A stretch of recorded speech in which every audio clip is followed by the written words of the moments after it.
you are waiting to enter the theater, may we present as a prologue a brief bit of background about great moments with Mr. Lincoln.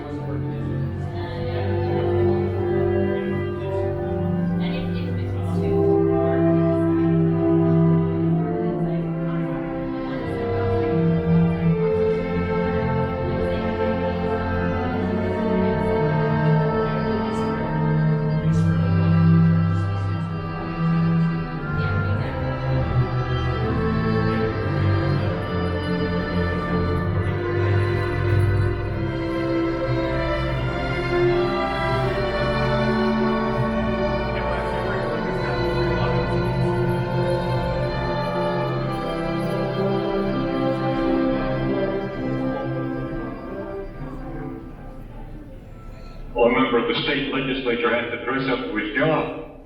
Put it up. What up? Oh.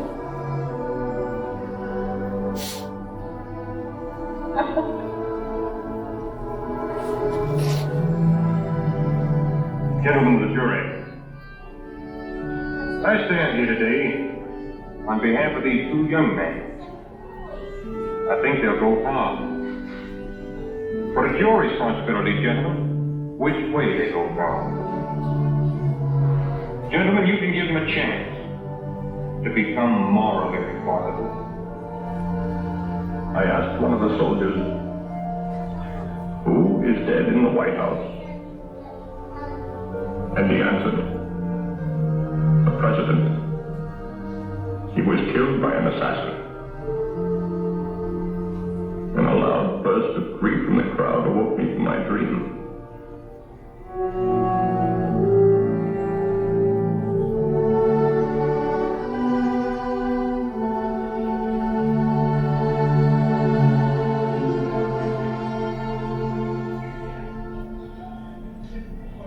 Ever since I was a youngster, I've had a great personal admiration for Abraham Lincoln.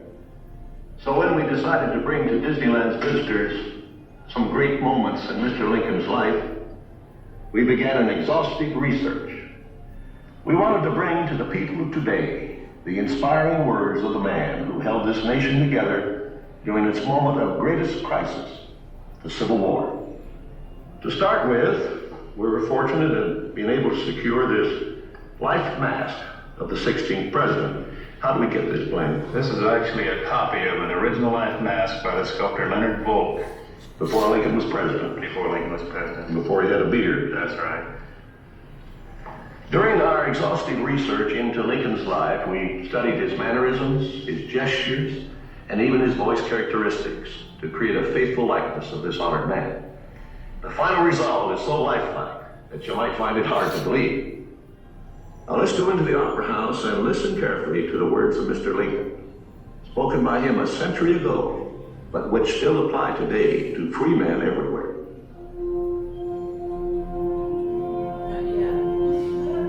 And now, ladies and gentlemen, if you will pass through the doors leading to our theater, we welcome you to Great Moments with Mr. Lincoln. All right, guess the Opera House.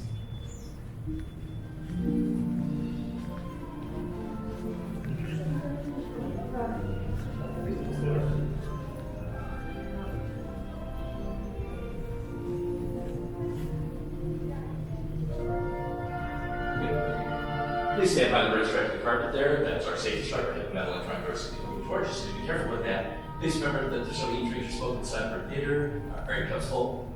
I'm going to ask you about my orange. That's fine. It's lots of times full. It's just your coffees. Yeah, so if your coffees are full, just join us for the next show about 15 minutes from now. We'd love to have you. The show is every 20 minutes on the hour and 5 minutes before we show the preview film. There's no stroller parking inside of our theater, so please park strollers on the outside around the house. If you need a wheelchair entrance, I think the grass eagle center of our auditorium. Our doors are now opening for the show.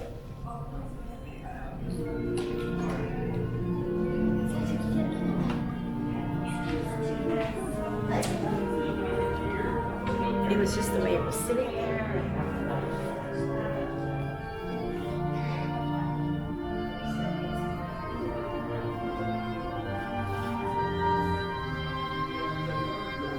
Thank you for all joining us here in the Opera House on Main Street.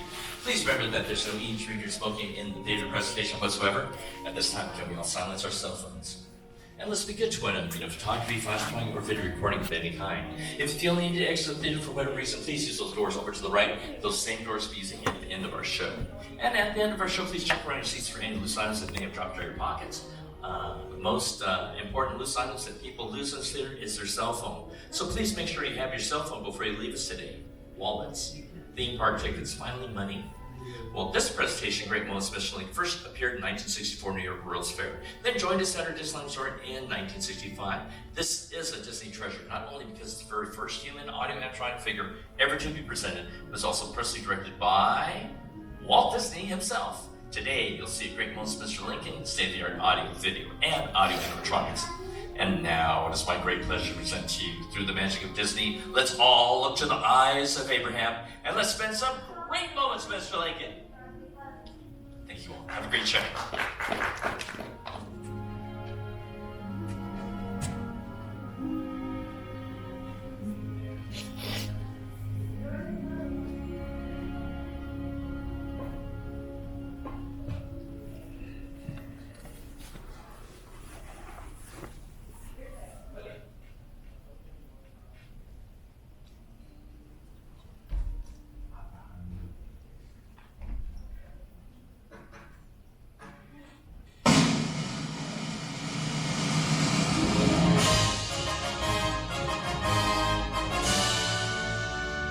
Ladies and gentlemen, we welcome you to Great Moments with Mr. Lincoln.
This was the American dream, the prayer for the future. But that golden goal was not to be had without cost. The American way was not gained in a day. It was born in adversity, forged out of conflict, perfected and proven only after long experience and trial. In all of history, no man was dedicated to this dream more than the 16th President of these United States, Abraham Lincoln.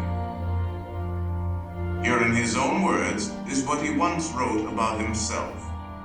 For at that time, very few people outside Illinois knew very much about this man from the prairie. I was born February 12th, 1809, in Hardin County, Kentucky. My father removed from Kentucky to what is now Spencer County, Indiana, in my 8th year. It was a wild region, with many bears and other wild animals still in the woods. There I grew up. I was large for my age, and had an axe put into my hands at once. And from that to my 23rd year, was almost constantly handling that most useful instrument. I think that the aggregate of all my schooling did not amount to 1 year. At 21, I came to Illinois and thought of trying to study law. Rather thought I could not succeed at that without better education. I borrowed some law books, took them home, and went at it in good earnest.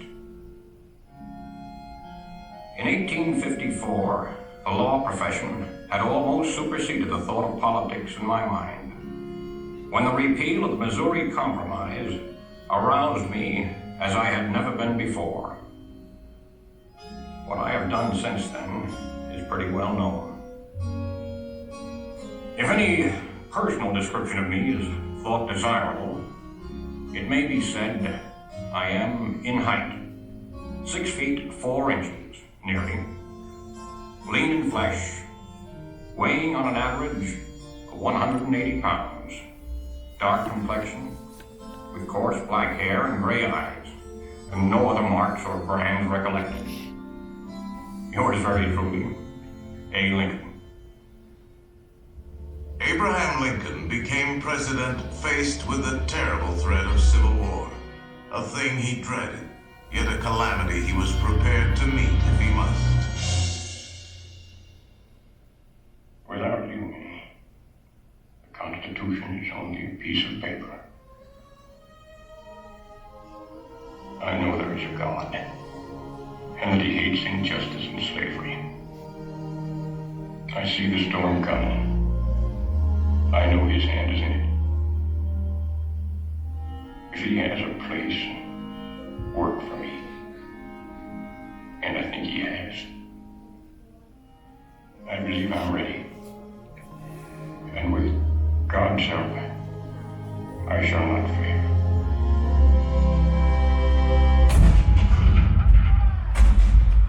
April 12, 1861, Fort Sumter. The cannon spoke for war. Civil war, violent, devastating. Now had come the reckoning, the supreme test that would decide whether a republic founded on liberty could survive the terrible strife of men's passions.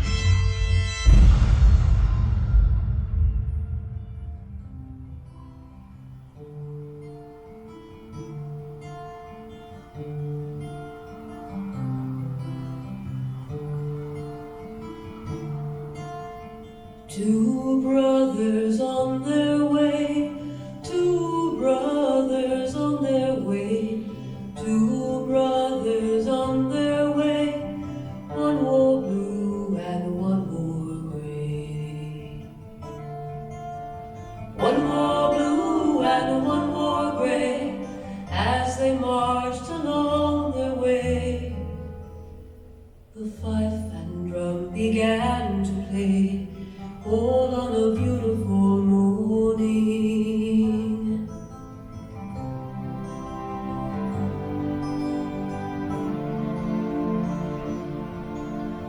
One was gentle, one was kind. One was gentle, one was kind. One came home, one stayed behind. A cannonball, don't pay no mind. Cannonball, don't pay no mind, if you're gentle or if you're kind. It don't think of the folks behind, all on a beautiful morning, all on a beautiful morning.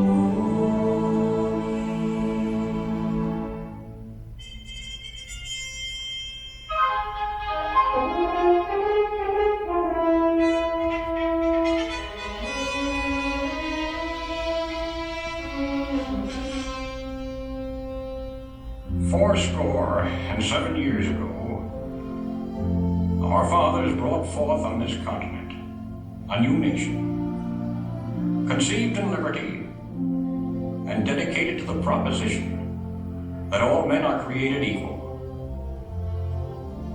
Now we are engaged in a great civil war, testing whether that nation, or any nation so conceived and so dedicated, can long endure. 10 brief sentences.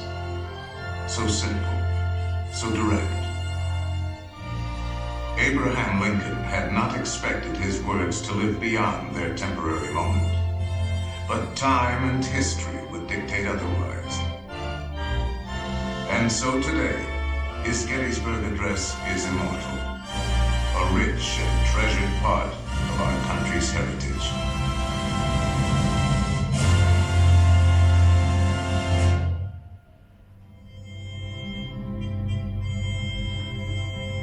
pay tribute here not to a man who lived a century ago, but to an individual who lives today in the hearts of all freedom-loving people. His prophetic words are as valid for our time as they were for his. And now, the skills of the sculptor and the talents of the artist will let us relive great moments with Mr. Lincoln.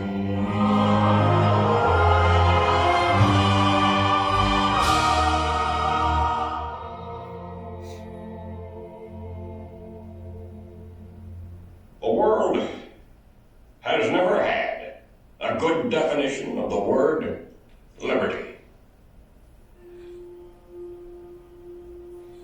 And the American people just now are much in want of one. We all declare for liberty, but in using the same word, we do not all mean the same thing. What constitutes the bulwark of our liberty and independence? It is not our frowning battlements, our bristling sea coasts. These are not our reliance against tyranny. Our reliance is in the love of liberty, which God has planted in our bosoms. Our defense is in the preservation of the spirit which prizes liberty as the heritage of all men, in all lands, everywhere. Destroy this spirit, and you have planted the seeds of despotism around your own doors.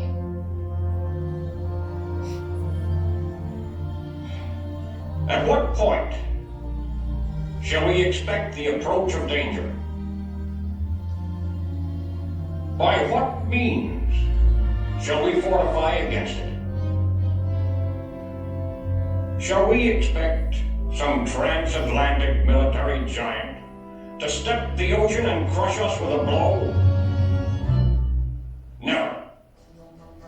All the armies of Europe, Asia, and Africa combined could not by force take a drink from the Ohio or make a track on the Blue Ridge in a trial of 1,000 years. At what point, then, is the approach of danger to be expected? I answer, if it ever reach us, it must spring from amongst us. It cannot come from abroad. If destruction be our lot, we ourselves must be its author and finisher. As a nation of free men, we must live through all times, or die by suicide. Neither let us be slandered from our duty by false accusations against us, nor frightened from it by the menaces of destruction to the government, nor of dungeons to ourselves.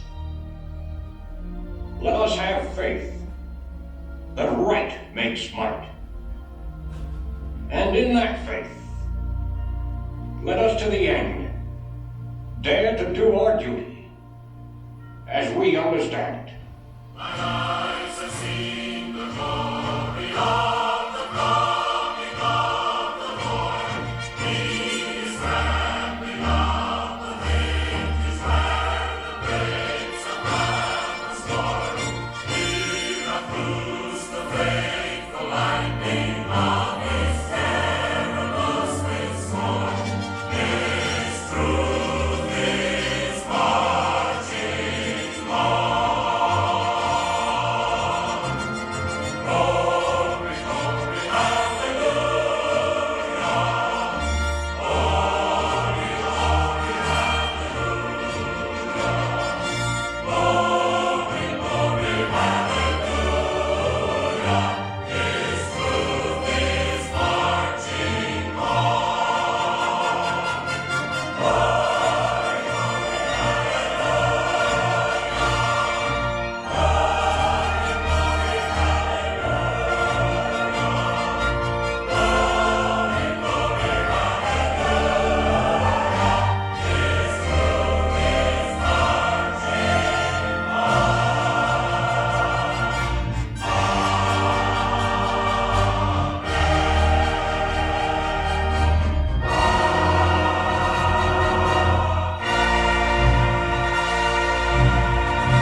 our reality in this day, with this thing. America.